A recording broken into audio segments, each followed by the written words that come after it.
Seorang warga negara Indonesia, Mustika Fitriyanti, pindah ke Jerman 9 tahun lalu dan kini bekerja sebagai senior data product owner di perusahaan di Jerman. Seperti apa kisahnya sebagai warga diaspora di Jerman dan langkah apa yang dilakukan untuk membantu WNI lainnya di Jerman mencari kerja? Ikuti laporan dari DW Indonesia.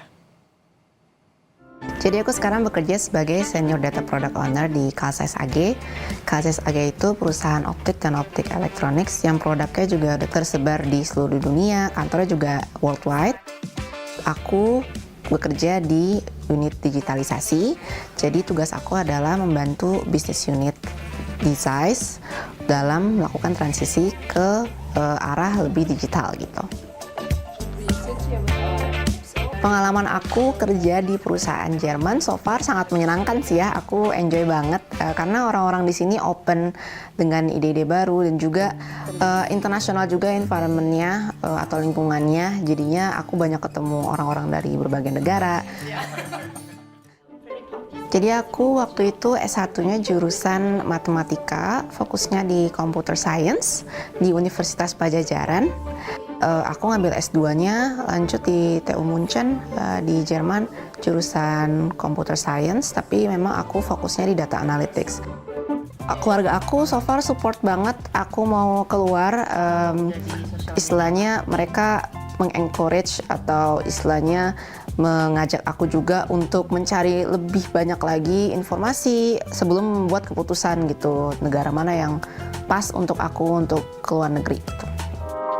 So far aku sangat amat suka hidup di sini, mungkin karena juga aku punya komunitas juga dan juga teman-teman di sekeliling aku ya yang membuat aku jadinya nggak terlalu rindu rumah terlalu parah gitu. Misalnya ada komunitas Indonesia yang biasanya buat ngerayain 17 Agustusan, misalnya perkumpulan mahasiswa Indonesia atau perkumpulan profesional Indonesia gitu, dimana kita bisa kumpul-kumpul ngobrol-ngobrol gitu ya dalam bahasa Indonesia gitu. Pengalaman aku memakai hijab so far dan bekerja di Jerman itu nggak jadi masalah sama sekali sih, karena kebetulan aku juga dikelilingi oleh orang-orang yang support aku banget gitu ya dan menerima aku gitu di dunia kerja dan juga di dunia di luar kerja. Jadi menurut aku asalkan kamu menemukan lingkungan yang tepat, dan itu menurut aku sebuah perjalanan ya, jadi dinikmati aja. Cari kerja di Jerman itu ya susah-susah, nggak bisa dibilang gampang juga ya. Tapi ya itu tadi sih yang aku bisa bilang, kita cuma bisa usahakan. Usahanya itu dengan persiapan. Kalau di Jerman officially aku bisa bilang sih dari 2 tahun yang lalu ya, yang aku beneran kayak ngelihat diri aku ini kayaknya punya superpower untuk ngebantu orang-orang Indonesia yang ada di Jerman untuk dapat pekerjaan gitu, supaya mereka bisa stay di sini. Jadi ya setelah aku tahu itu kayak ini kayak aku bisa nih membantu orang lebih banyak lagi, aku mulai alokasiin waktu aku di luar pekerjaan full time aku. Wah, kalau misalnya aku dengar orang yang aku bantu gitu ya bilang udah dapat kerja, wah itu senang banget sih, gitu rasanya. Bahkan sesimpel kayak dapat lebih banyak interview aja tuh udah sebuah apa ya, kebahagiaan tersendiri sih sebenarnya. Karena ya kan nggak mudah ya untuk cari kerja secara general gitu, dan apalagi di Jerman yang kompetisinya kita berkompetisi sama orang Jerman juga, kompetisi sama orang internasional juga gitu. Jadi setelah konsultasi sama aku terus mereka bisa dapat lebih banyak interview dan bahkan dapat kerja, itu tuh kayak sebuah apa ya, kebahagiaan tersendiri lah gitu. Menurut aku untuk para profesional yang ingin pindah ke Jerman, saran banget dari aku untuk melihat syarat-syarat yang dibutuhkan gitu ya, misalnya dari segi skill dan juga dari segi bahasa.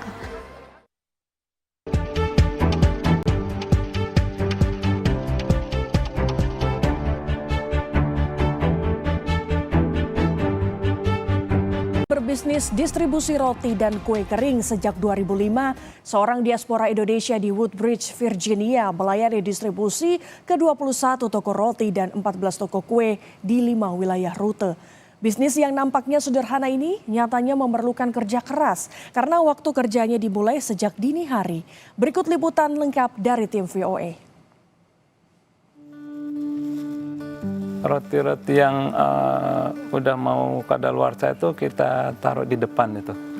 Ya, yang roti yang masih baru-baru itu di belakang. Pola orang-orang belanja yang di sini ya, mereka biasanya ngambil yang paling depan, terus ngambil di tempat yang paling gampang. Memahami pola berbelanja pembeli menjadi salah satu strategi dalam bisnis distribusi roti dan kue kering yang telah dijalankan Geliga Purnama sejak 2005. Ini bisnis kita semacam punya hak distributor dari pabrik roti dan cookies, snack.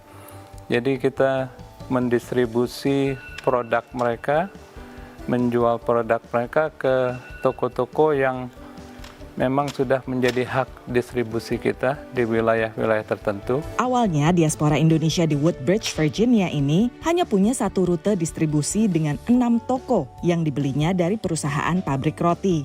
Dalam 5 tahun terakhir, bisnisnya berkembang menjadi 5 rute di negara bagian Virginia dan Maryland, tak jauh dari Washington DC. Seperti misalnya waktu satu rute saya beli itu di tahun 2005 itu harganya cuma 150.000 pada saat itu. 10 tahun kemudian itu nilainya udah 550.000. Kalau sekarang itu satu rute itu sekitar antara 600.000 sampai 700.000 itu. Dan ini bisnis seperti kita investasi juga. Di samping kita memang setiap minggu kita mendapatkan penghasilan, kita juga itu nilai dari rute kita itu akan semakin bertambah. Karena setiap tahun itu penjualan kita kan akan terus meningkat. Bersama 4 karyawannya, Geliga melayani distribusi ke 21 toko roti dan 14 toko kue kering. Sebagai pemilik bisnis, ia tetap turun ke lapangan karena kelancaran distribusi setiap rute akan berpengaruh pada besarnya pendapatan. Pembagian keuntungannya secara komisi dari hasil penjualan kita. Komisi itu 20% ya, 20% untuk pihak distributor dan 80% itu untuk pihak pabrik. Per rute itu rata-rata itu sekitar 16.000 satu minggu. $16.000 ya satu minggu. Dan kita dapat 20%. Sementara roti dan kue kering yang tak terjual di toko lantas disumbangkan oleh Geliga ke gereja, bank makanan, dan berbagai komunitas serta kelompok pengajian. Bisnis ini menariknya karena di samping kita berusaha dan mendapatkan keuntungan, juga kita bisa beramal. Lili Bekri Kiswarini adalah wakil pengajian Sakinah yang beranggotakan 70 diaspora Muslim Indonesia di Washington DC dan sekitarnya. Jumlahnya itu nggak terhitung ya. Beliau cuma ngedrop aja sebanyak mungkin, kemudian dari anggota ada yang bawa pulang dengan happy. Walau bisnis ini tampaknya sederhana, tapi setiap pagi, Geliga dan karyawannya sudah harus mulai bekerja sejak jam 3 dini hari. Kerja keras itu modal kita untuk bisa sukses karena pertama itu jam kerja. Jam kerja kita ini orang lagi tidur kita udah di jalan. Kadang itu hujan, kadang itu snow itu kan. Dan kita tetap harus mendelivery semua produk kita. Namun Abdain Wicaksono, diaspora Indonesia yang sudah 3 tahun bekerja untuk perusahaan Geliga, suka pekerjaan ini. Alhamdulillah, ya jadi bosnya Geliga kayak family lah istilah juga ya, jadi semuanya baik, lancar aja gitu.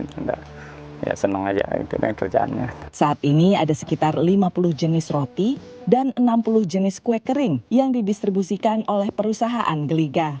Dari Chantilly, Virginia, Aryatno Budianto, Dania Iman, Nia Iman Santoso, VOA.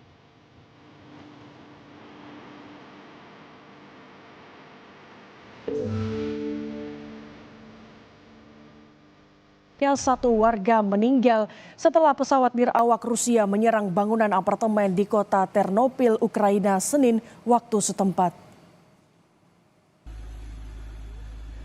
Selain 1 orang warga meninggal, serangan drone ini juga melukai 3 orang lainnya dan merusak bangunan apartemen. Sekitar 20 mobil milik warga yang diparkir di sekitar gedung juga hancur. Otoritas keselamatan kota juga menyatakan sekitar 100 warga dievakuasi seusai serangan. Menurut Angkatan Udara Ukraina, sekitar 110 pesawat nirawak Rusia dikerahkan menyerang kota Ternopil Senin kemarin.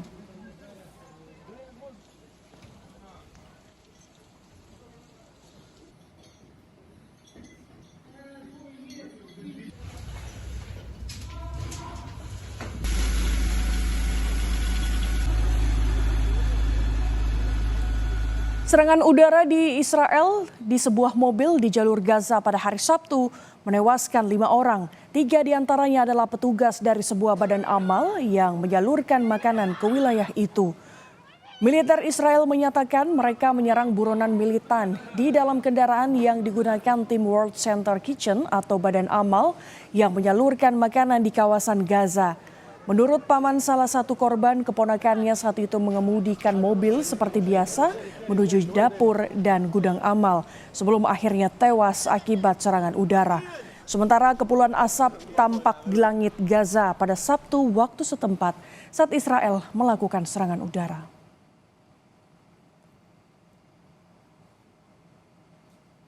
Sementara itu, sebuah ledakan besar terlihat di Gaza pada Minggu dini hari saat Israel terus menyerang. Total serangan Israel menewaskan lebih dari 44.000 warga Palestina. Menurut pejabat kesehatan setempat, lebih dari separuh korban tewas adalah perempuan dan anak-anak. Serangan Israel ke Palestina menyebabkan 2 juta lebih penduduk Gaza mengungsi dan angka kelaparan meningkat.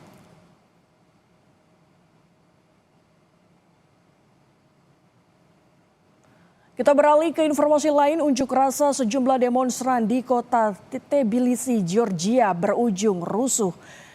Polisi menggunakan gas air mata untuk membubarkan pengunjuk rasa pada Senin dini hari.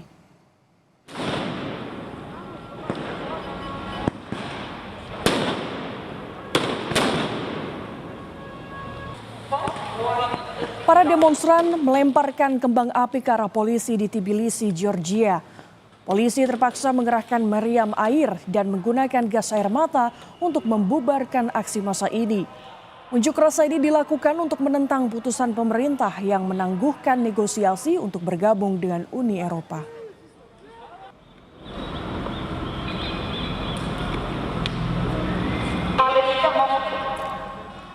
Kepolisian Australia menyergap penyelundupan kokain seberat 2,3 ton yang dikirim melalui laut. 13 orang ditangkap. Penyergapan narkoba ini dilakukan ketika perahu motor para tersangka mogok di lepas pantai Queensland. Petugas sebelumnya telah melakukan penyelidikan selama 1 bulan. Penyidik menyebut narkoba ini berasal dari Amerika Serikat, namun belum diketahui asal negara yang pasti. Para penyelundup menggunakan kapal induk yang berlayar ratusan kilometer dari pantai yang berada di perairan internasional. Kemudian 2 perahu motor membawa muatan namun ternyata mogok dan ditangkap petugas.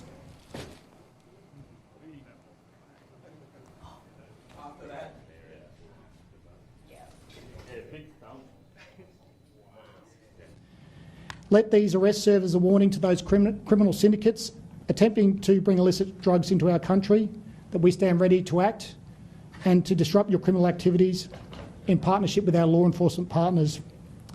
Every arrest and every seizure of illicit drugs by police saves lives. Saudara, pihak berwenang AS dan Inggris menginvestigasi sejumlah drone yang terbang di wilayah 4 pangkalan udara AS di Inggris. Inggris mengerahkan puluhan tentara untuk berjaga-jaga. Selengkapnya dalam liputan VOA. Militer AS mengatakan pihaknya memantau sejumlah drone kecil yang terbang secara teratur di wilayah pangkalan udara AS yang berlokasi di Inggris sejak tanggal 20 November. Salah satunya di Lakenheath, Inggris Timur, pangkalan strategis bagi kapabilitas tempur Amerika di Eropa. Dan Pentagon menanggapi hal ini dengan serius. Installation leaders have determined so far that none of these incursions impact the base residents, the facilities, or the assets that we have on those bases. Sementara Inggris mengerahkan sedikitnya 60 pasukan di sekitar pangkalan AS dan melancarkan tindakan perlindungan berlapis. We will be making sure that anybody that we manage to catch for engaging in this behavior is shown the full force of the law. Ini bukan pertama kalinya drone muncul di wilayah udara Inggris. Baru-baru ini setidaknya 2 penampakan terjadi di Bandara Gatwick di London, membuat bandara tersebut ditutup dan mengganggu penerbangan komersial. Namun seiring meningkatnya ketegangan di wilayah Ukraina dalam perangnya melawan Rusia, pihak berwenang kini semakin waspada akan kehadiran drone yang tidak diotorisasi tersebut. Menurut Pentagon, drone tampak punya ukuran dan konfigurasi yang bervariasi. Dan menurut pakar keamanan, ini merupakan aksi yang disengaja. The most obvious thing is that these are disruptive practices and that they actually force the airfield to operate in a different way, to suspend air operations. Drone juga bisa digunakan untuk mengumpulkan intel berharga seperti jumlah lokasi jet tempur, juga informasi pasukan yang tinggal di pangkalan AS. The most vulnerable part of the overall system is actually the aircrew. And so if you can identify where they live by following them home onto their married quarters, you can identify where you can actually break the weakest part of that chain. Menurut laporan harian The Times of London, pihak berwenang tak mengesampingkan kemungkinan Rusia berada di balik drone ini. Dan menurut Dan, ada bukti di mana Moskow sedang meningkatkan serangan hibrida, perang non-militer yang bisa menimbulkan kehancuran. Whether that be for the disruption of undersea cables or if incendiary parcels being sent to the city I live in, Birmingham. There was an incendiary parcel found in Birmingham Airport. And these things are typically, it seems, done at third party, whereby the Russian state, it seems, has employed criminals in the UK. Kedutaan Besar Rusia di London tak memberikan respons hingga tenggat waktu laporan ini. Sementara Moskow sebelumnya telah membantah keterlibatannya dalam serangan hibrida yang terjadi di negara-negara barat. Dari Washington DC, Rio Tuasikal dan tim VOA. Informasi usai jeda, mulai berbisnis distribusi roti dan kue kering sejak 2005, seorang diaspora Indonesia di Woodbridge, Virginia, melayani distribusi ke 21 toko roti dan 14 toko kue di 5 wilayah rute.